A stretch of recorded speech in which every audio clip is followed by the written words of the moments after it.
শ্রেষ্ঠতম সৃষ্টি হলো ইনসান।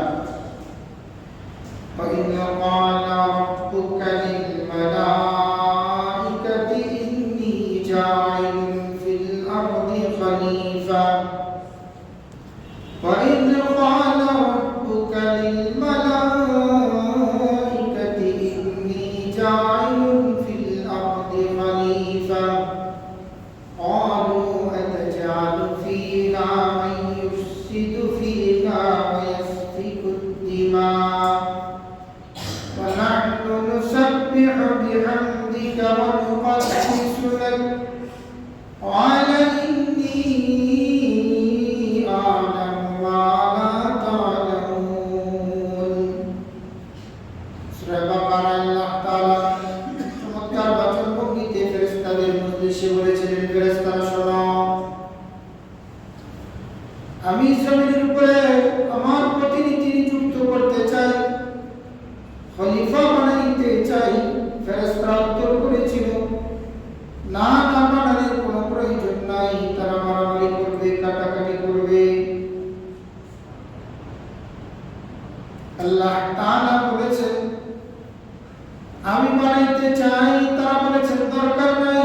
ফেরেশতারা বলে নাহনু নুসাব্বিহু বিহামদিকা ওয়া নুকদ্দিসু লাক, আপনার শুকরগুজারি, আপনার নিয়ামত রাজি, আপনার জিকির আজকার পবিত্রতার ঘোষণা দেওয়ার জন্য তো আমরাই আছি, এদেরকে বানানোর কোনো দরকার নাই। আসমানের মালিক বলে ক্বালু আ'লামু মা লা তা'লামুন, আমি যা জানি তোমরা তা জানো না। আল্লাহ তাআলা আমাদেরকে ইনসান বানিয়েছেন, আল্লাহ পাকের প্রতিনিধি বানিয়েছেন, খলিফা নিযুক্ত করেছেন। কিন্তু এই খলিফার অবস্থা,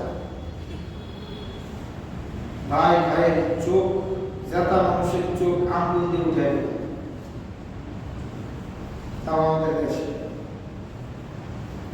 ভাই ভাইয়ের চোখ উঠে গেছে, দুই ভাই মিলে এক ভাইয়ের চোখ উঠেছে।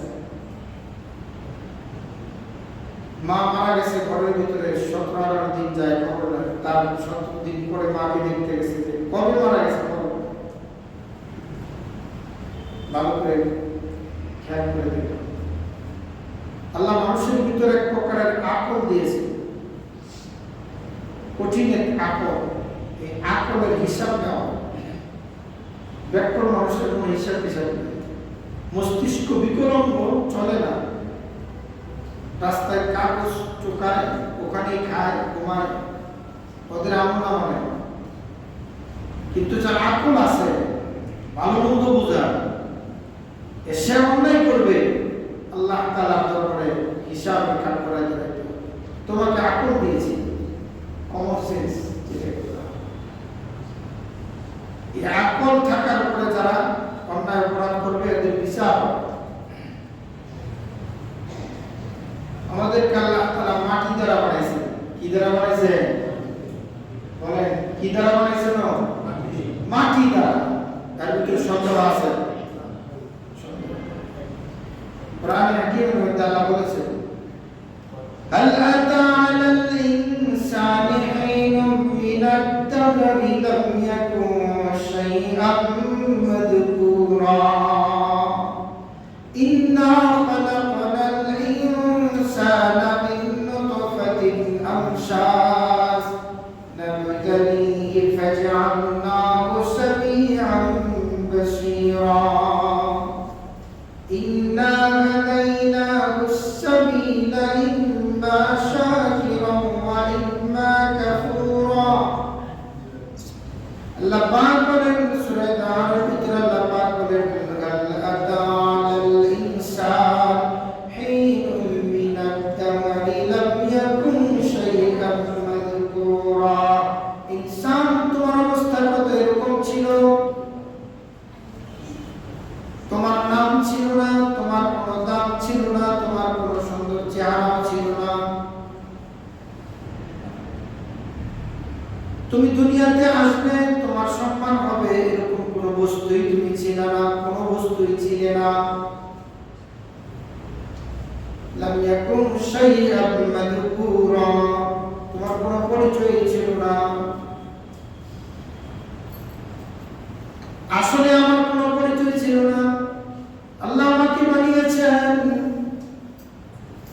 আল্লাহ তাআলা আল-ইনসানি হিনুন মিনাদ দাহরি লাম ইয়াকুন শাইআন মাযকুরা ইন্না খালাকনাল ইনসানা মিন নুতফা। ইনসানকে আল্লাহ সৃষ্টি করেছেন নাপাক পানি দ্বারা।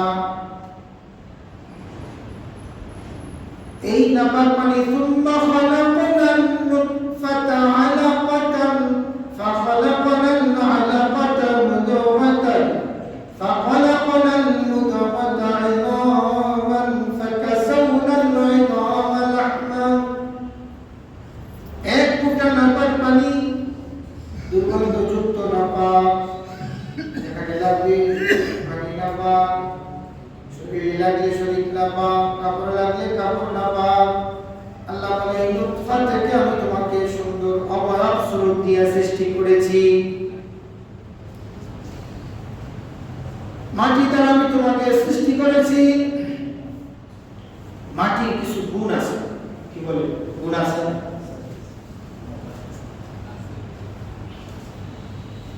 মুফাসসিরিন কিরাম লিখেছেন যে ইনসানকে আল্লাহ মাটি দ্বারা বানিয়েছেন, জিন্নাতকে আল্লাহ আগুন দ্বারা বানিয়েছেন। ভালো করে খেয়াল করে দেখেন, মাটির প্রয়োজন तमाम পৃথিবীর মানুষের আছে। আগুনের প্রয়োজন গরুর নাই, আগুনের প্রয়োজন বেড়ার নাই, ছাগলের নাই, বকরির নাই, উটের নাই, দুম্বার নাই। আগুনের প্রয়োজন তরুলতা গাছপালার নাই, জড় পদার্থের নাই। আগুনের প্রয়োজন ইনসানের আছে বটে, কিন্তু সৃষ্টি জগতের ভিতরে 75% সৃষ্টি জগতের সৃষ্টিকে আল্লাহ আগুন ছাড়াই দুনিয়াতে চলার ব্যবস্থা করে দিয়েছেন, কিন্তু মাটি ছাড়া কাউকে চলার ব্যবস্থা করে নাই। সুবহানাল্লাহ, মাথা কাটা চিন্তা করে। একটা গরু ঘাস খায়, পানি খায়, আগুনের কোনো প্রয়োজন নেই। গরুর আগুনের প্রয়োজন আছে? কথা বলেন না কেন? আছে? ছাগলের আছে? নাই। কিন্তু ইনসানের প্রতিদিন আগুনের প্রয়োজন। রান্না বান্না করা লাগে, খাওয়া দাওয়া করা লাগে, ইনসানের আগুনের প্রয়োজন। প্রয়োজনীয় দিক দিয়ে কোনটা বেশি, মাটি না আগুন? বলেন না, মাটি। খেয়াল করে শুনবেন, আলোচনা যা করবেন একেবারে 100% শুনতেছেন, ভালো করে শুনবেন, কাজে লাগবে। প্রয়োজনের দিকটা মাটির প্রয়োজন বেশি না আগুনের প্রয়োজন বেশি? সবাই বলছে কিসের প্রয়োজন বেশি? আরো জোরে বলেন, কিসের? মাটি। চুপ করে সৃষ্টি জগতের ভিতরে শ্রেষ্ঠত্ব আল্লাহ দান করেছে ইনসানকে, যেটা মাটি দ্বারা তৈরি। মাটির প্রয়োজনীয়তা অনেক বেশি, আগুনের প্রয়োজনীয়তা এত বেশি না। ভাইরা আমার, আগুন দ্বারা জিন্নাতদেরকে সৃষ্টি করা হয়েছে, যারা বলেছিল ইনসান বানিয়েন না। আগুন দ্বারা আল্লাহ জিন্নাত বানিয়েছেন, দুষ্ট শয়তান বানিয়েছেন, কিন্তু ইনসানকে আল্লাহ মাটি দ্বারা বানিয়েছেন। আল্লাহ বলেছেন সিজদা করো, সিজদা করো। ফেরেশতাদের কি বলেছে? ফেরেশতারা আদমকে সিজদা করছে, ইবলিস সিজদা করে নাই।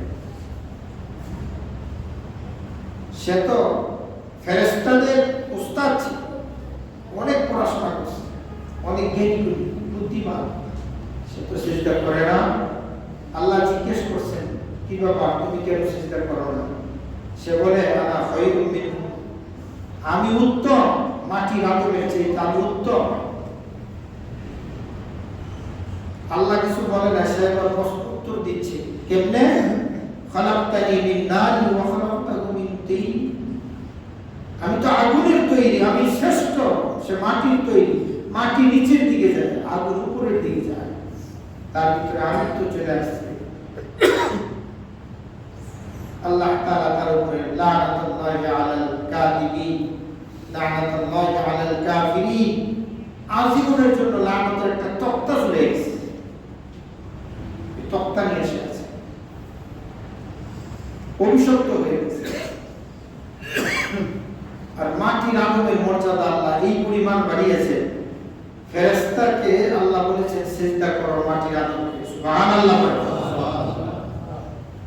ভাইরা আমার জন্য আল্লাহ তাআলা বলেন হাল আতা আলাল ইনসানি ঈনুম মিনাদ দার লাম ইয়াকুন শাইআন মাযকুরা ইন্না খালাকনাল ইনসান মিন নুতফাতিন আমশাজিন নাবতালিহি ফাজআলনাহু সামিআন বাসীরা। তুমি পরিগণিত কোন বস্তুই ছিলে না ইনসান, আমি তোমাকে সৃষ্টি করেছি, কত সুন্দর করে অবাক স্বরূপ দান করেছি। এই মাটি দ্বারা আমি তোমাকে বানিয়েছি। মাটির কিছু গুণ আছে। প্রথম নাম্বার গুণ হলো মাটির গুণ, প্রথম নাম্বার মাটির গুণ হলো মাটি ঢেকে দেয়। কি দেয়? ঢেকে দেয়। মুফাসসিরিনে কেরাম লিখেছেন এর দ্বারা আরেকটা হলো শুধু ঢেকে দেয় না, ক্ষমা করে দেয়। ঢেকে দেয় এটা কিভাবে? গোপন করে দেয়। মাটির একটা গুণ হলো সে গোপন করে দেয়, গোপন রাখে, গোপন রাখে। খুব খেয়াল করে দেখেন, ইনসানের ভিতরে যদি, মাটির তৈরি ইনসানের ভিতরে যদি এই একটা গুণ ইনসান ফিট করতে পারে যা দ্বারা তাকে সৃষ্টি করেছে, এটা হলো ঢেকে দেওয়া, মুছে দেওয়া, ক্ষমা করে দেওয়া। যা দ্বারা সৃষ্টি করা হয়েছে তাই একটা গুণ যদি ইনসান ভিতরে ফিট করতে পারে, ইনসান সর্বশ্রেষ্ঠ মানব হয়ে যায়। সুবহানাল্লাহ। কাররামনা বনি আদম। এই একটা গুণের ক্ষমতা মুছে দেওয়া, ঢেকে দেওয়া। খেয়াল করে আমাদের পূর্বপুরুষ যত আছে সব মাটির নিচে দাফন করেছি। মাটি কি বের করে দিয়েছে না ঢেকে রাখছে? কথা বলেন, বের করে দিয়েছে? ঢেকে রাখছে। সুবহানাল্লাহ। ঢেকে রাখা, দোষ ত্রুটি ঢেকে রাখা, এটা কত ফজিলতের কাজ।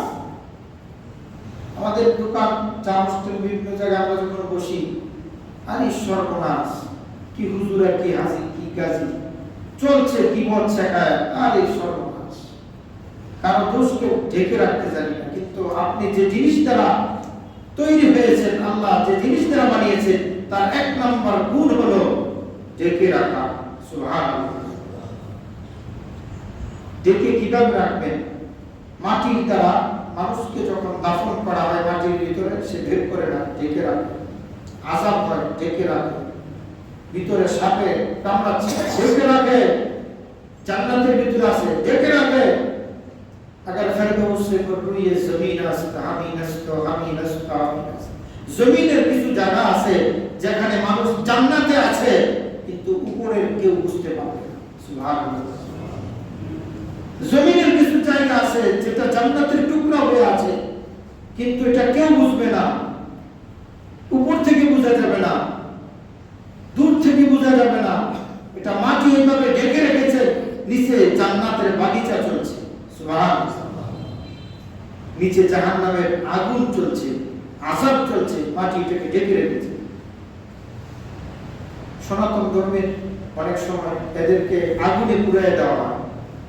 মাটির মানুষকে যখন আগুনের দ্বারা পোড়ানো হয়, মাটির মানুষকে আগুনের দ্বারা পোড়ানোর দ্বারা মাটির মানুষকে বেজ্জতি করা হয়। কারণ মাটির সম্মান আগুনের চাইতে অনেক বেশি। যখন পোড়ানো হয় তখন মাটি আফসোস করে, তোমাকে পোড়ানো হচ্ছে, জ্বালিয়ে দেওয়া হচ্ছে, আমার মধ্যে আসলে তোমাকে পোড়ানো হইতো না। সুবহানাল্লাহ। এবং যখনই মাটির মানুষটাকে আগুনের দ্বারা পুড়িয়ে সারখা করে দেওয়া হয়, তো তারা মনে মনে ভাবে বিরাট একটা ভালো কাজ করেছে। সে জানে না মাটির মানুষটাকে সৃষ্টি করা হয়েছে মাটি দ্বারা। এটা মাটি দ্বারাই ডাকতে হবে, আগুনের মধ্যে তাকে নেওয়া যাবে না। কারণ আগুন ঊর্ধ্বগামী, আগুনের চাইতে মাটির মর্যাদা অনেক বেশি। কাজে আল্লাহ তাআলা মাটির মানুষকে সম্মানিত করেছেন মাটি দ্বারা সৃষ্টি করে, আগুন দ্বারা নয়। যারা আগুন দ্বারা পোড়ায় তারা ভুলবশত অনেক সময় জুয়ানকারী যদি কেউ মারা যায়, স্ত্রীকে ওখানে আগে পোড়াই দিত, সতী হয়েছে সে। কি নাফরমানি কথা, কি নাফরমানি কাজ। কিন্তু ইনসান, আপনি দেখেন মাটি দ্বারা আপনাকে সৃষ্টি করেছে, মাটির প্রথম গুণ যদি আমরা অর্জন করতে পারি, ক্ষমা করে দেওয়া, গোপন করে দেওয়া, গোপন করে দেওয়া, গোপন করে দেওয়া, এই একটা শিক্ষা জীবনের জন্য যথেষ্ট। আমি আমার ভাইয়ের দোষ গোপন করবো, আমি আমার বন্ধুর দোষ গোপন করবো, আমি আমার স্ত্রীর দোষ গোপন করবো, আমি আমার এলাকাবাসীর দোষ গোপন করবো। এই হাসপাত যদি কারো ভিতরে পয়দা হয়ে যায়, ব্যক্তি মুমিন হয়ে যায়। আর যদি শুধু প্রকাশ করে, আল্লাহ তার উপরে নারাজ হয়। রাসূল বলেছেন, যে ব্যক্তি মানুষের দোষগুলি গোপন রাখবে, হাসরের ময়দানে আল্লাহ তাকে কাছে ডাকবেন আর বলবেন, তুমি এই গুনাহ করেছিলে, এটা প্রকাশ করা হয় নাই, আমলনামায় লেখা হয় নাই, আমি আল্লাহ তোমার ক্ষমা করে দিলাম। কেন জানো? জমিনের উপরে তুমি মানুষের দোষগুলি গোপন রেখেছিলে। একটা কথা, শুধু একটা গুণ যদি আপনি অর্জন করতে পারেন, আমার নবী আলাইহিস সালাম উনিও মাটির ছিলেন, কিন্তু আল্লাহ তাআলা ওনাকে সৃষ্টি জগতের ভিতরে শ্রেষ্ঠত্ব দান করেছিলেন। আল্লাহর পয়গম্বর রাহমাতাল লিল আলামিন নবীজিকে পরীক্ষা করার জন্য কাফের চিন্তা করলেন, এক বেদুইন চিন্তা করলেন, উনি যে আখিরি পয়গম্বর, উনি যে রাহমাতাল লিল আলামিন, আমি একটু পরীক্ষা করব। তার বাড়িতে কাফের মেহমান হয়েছে। নবী আলাইহিস সালামের বাড়িতে মেহমান হওয়ার পরে নবীজি ছিলেন বড় মেহমান নওয়াজি। নবীজি মেহমান পাওয়ার পরে মেহমানের কদরদানি করার জন্য বাজার থেকে ভালো ভালো বাজার করে বাড়িতে নিয়ে আসছেন, রান্না বান্না করেছেন, সুন্দর সুস্বাদু খাবার রান্না বান্না করে মেহমানের সামনে হাজির করা হয়েছে। এবার মেহমান নবীজির বাড়ির খাবার পেয়ে পেট ভর্তি করে খেয়েছে, একটা পেট ভর্তি করে খেয়েছে, আবার রুট খাওয়া দাওয়া করার কারণে গলা পর্যন্ত ভরে খেয়েছে, যেটা ইসলামে নিষিদ্ধ আছে। ইসলাম বলে তুমি গলা পর্যন্ত ভরে খেয়ে, ডায়াবেটিস পাওয়ার তোমার যতটুকু থাকে এই পরিমাণ খাও। আল্লাহর হাবিব চলে গেলেন, ঘরের ভিতরে সুন্দর বিছানার ব্যবস্থা করে দিয়ে গেলেন। এই কাফের ব্যক্তিটা, এই বেদুইন মানুষটা খাওয়া দাওয়া করার কারণে, বেশি খাওয়া দাওয়া করার কারণে ডায়রিয়া হয়েছে, ডায়রিয়া হয়েছে, বিছনাপত্র যা ছিল সব রাত্রিবেলা নষ্ট করে ফেলেছে নবীজির বাড়িতে।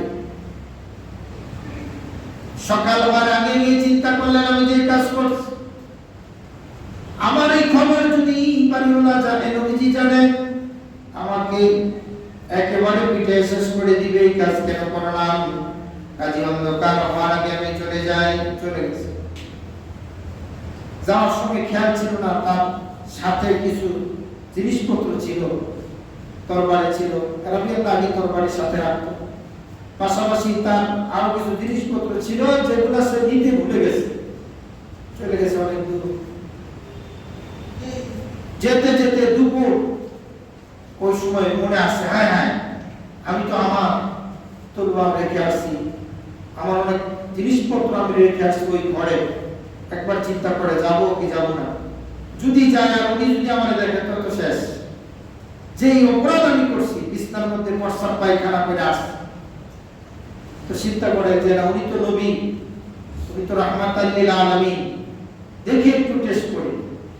বেদুইন আবার পিছনে টুকটুক করে আসা শুরু করে দিল। আল্লাহর নবী রাহমাতাল লিল আলামিনের বাড়ির সামনে এসে দাঁড়াইল। নবী আলাইহিস সালাম ঘরের ভিতরে গেলেন, গিয়ে দেখে বেদুইন প্রস্রাব পায়খানা করে বিছানা নষ্ট করেছে। কাউকে উনি জানান নাই, কারোর কাছে বলেন নাই, বিবির কাছেও জানান নাই। উদ্দেশ্য হলো এটাকে আমি গোপন করে দিব, এটাকে আমি গোপন করে দিব, এই খবর যেন কেউ না জানে, কেউ না জানে। নবীজি একা একাই বিছানার এই সমস্ত ময়লা আবর্জনা পরিষ্কার করতে শুরু করে দিলেন। পরিষ্কার করতে করতে করতে করতে দুপুর সময় হয়ে গেল। লম্বা সময় পরিষ্কার করতে শেষ প্রান্তে চলে আসছেন। ঠিক মুহূর্তের ভিতরে আগত ওই মেহমান চলে আসলো নবীজির সামনে হাজির। আল্লাহর নবী তার চেহারার দিকে তাকাইলেন, তাকে করুণ সুরে বললেন, রাত্রে বেলা তোমার মনে হয় অনেক কষ্ট হয়েছে, তুমি কষ্ট করেছ।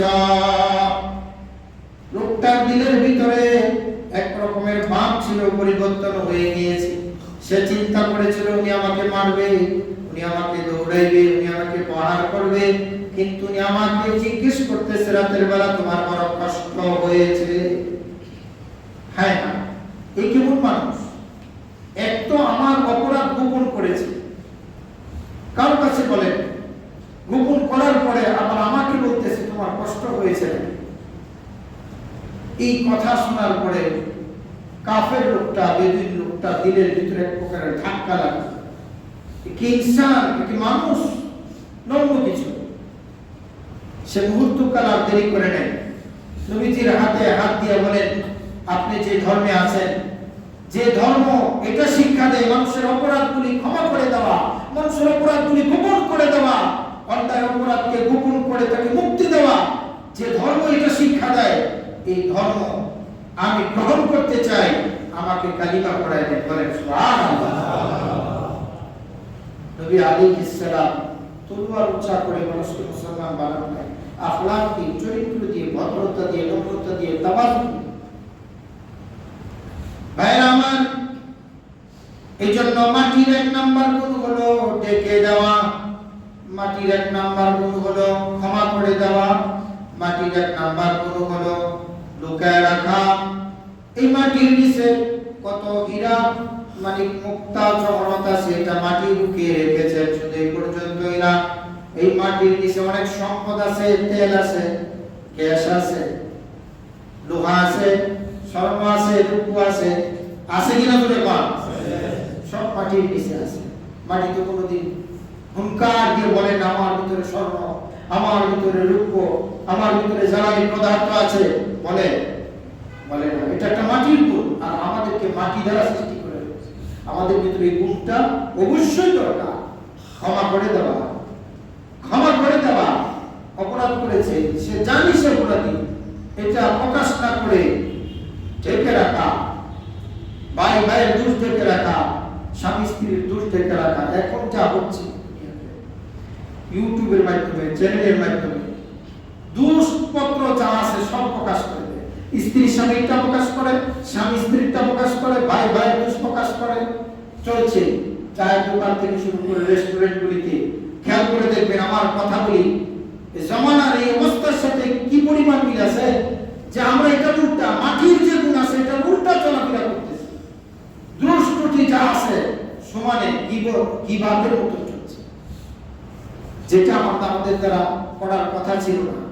মাটির মানুষকে মাটির একটা গুণ অর্জন করতে হবে, ডেকে দিতে হবে। বৃদ্ধ অপরাধ করেছে, ডেকে দাও।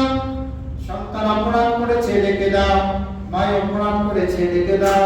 বন্ধু অপরাধ করেছে, ডেকে দাও। তোমার সাথে অন্যায় হয়েছে, ক্ষমা করে দাও, ক্ষমা করে দাও, ক্ষমা করে দাও। তাহলে তুমি শ্রেষ্ঠ হয়ে যাইবা।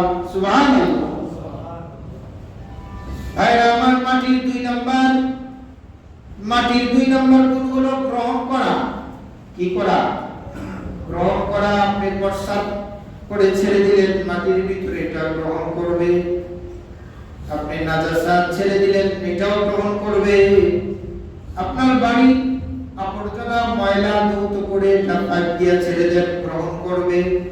সুবহানাল্লাহ। কি ইচ্ছা করে না? সুবহানাল্লাহ। কি গুণ! এই মাটির, যে মাটিটা আমাকে বানিয়েছে, কিন্তু আমি তো এই গুণে গুণান্বিত হতে পারতেছি না। এখানকার যত প্রকারের ময়লা আবর্জনা আছে আপনি খেয়াল করে দেখেন, টোটালটা পাইপ দিয়ে যখন ছেড়ে দেওয়া হয়, মাটি কি বলে? এটা আমি গ্রহণ করব না বলে? কি বলে? বলে সাথে সাথে গ্রহণ করে, সাথে সাথে গ্রহণ করে। আপনি মাটিতে যদি ময়লা আবর্জনা ছেড়ে দেন, মাটি এটা গ্রহণ করবে।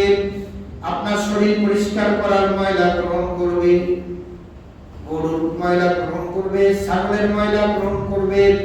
আসবাবপত্র, দুনিয়ার সৃষ্টি জগতের ভিতরে যত পশু পাখি আছে সবার নাজাসাত ময়লাগুলি গ্রহণ করবে। মাটি কোনোদিন বলবে না কেন আমার মধ্যে এটা তুমি ফেলে দিচ্ছ। অথচ এই মাটি দ্বারাই কিন্তু ইনসানকে সৃষ্টি করা হয়েছে। ইনসানের ভিতরে গ্রহণ করার এই গুণ কিন্তু না। কারো বাড়ির সাইডে যদি কোনো প্রকারে, কোনোভাবে, কোন স্কুপে যদি কারো বাড়ির সাইডে একটু অন্যের গরু একটু লেদা দিতে পারে, কোন প্রকারের ময়লা ছাড়া হয়, কি মনে করেন ওয়াজ মাহফিল কি এখানে হওয়া লাগবে না, ওয়াজ চলতেই থাকবে। পুরুষরা না করলে মহিলারা করবো, হ্যাঁ আমার বাড়ির পাশে মহিলা ফালাই, আমার বাড়ির পাশে কেউ ভাই খেয়াল করে দেবে। এক দোকানের মহিলা যদি আরেক দোকানের সাইডে কোনো ভাবে যায় তো ঝগড়া শুরু হয়ে যায়। একবার বসছে তো আরেক ভাইয়ের কাছ থেকে সামান্য কিছু মহিলা যদি কাপড়ে লাগে গ্রহণ করতে রাজি না, হ্যাঁ চোখে দেখলো না, হিসাব করে চলো না, আমার কাপড় ময়লা লাগছে, গ্রহণ করতে রাজি না। শুধু ভালোটা গ্রহণ করতে রাজি, খারাপটা না। মাটির গুণ হলো ভালো গ্রহণ করে, খারাপ গ্রহণ করে। ইনসান তোমার মধ্যে যদি এই একটা গুণ অর্জন করা যায় যে মানুষের থেকে যদি কোনো প্রকারের আঘাতপ্রাপ্ত হওয়া যায়, ময়লা আবর্জনা থেকে শুরু করে কষ্টদায়ক কোনো বস্তু যদি নিজের উপরে পড়া হয়, এটা যদি গ্রহণ করা হয়, এটা এইভাবে নেওয়া হয় যে আসছে আমি এটাকে মুছে পরিষ্কার করে দিব, আল্লাহ তাআলার দরবারে এই ব্যক্তি মর্যাদাবান। সুবহানাল্লাহ।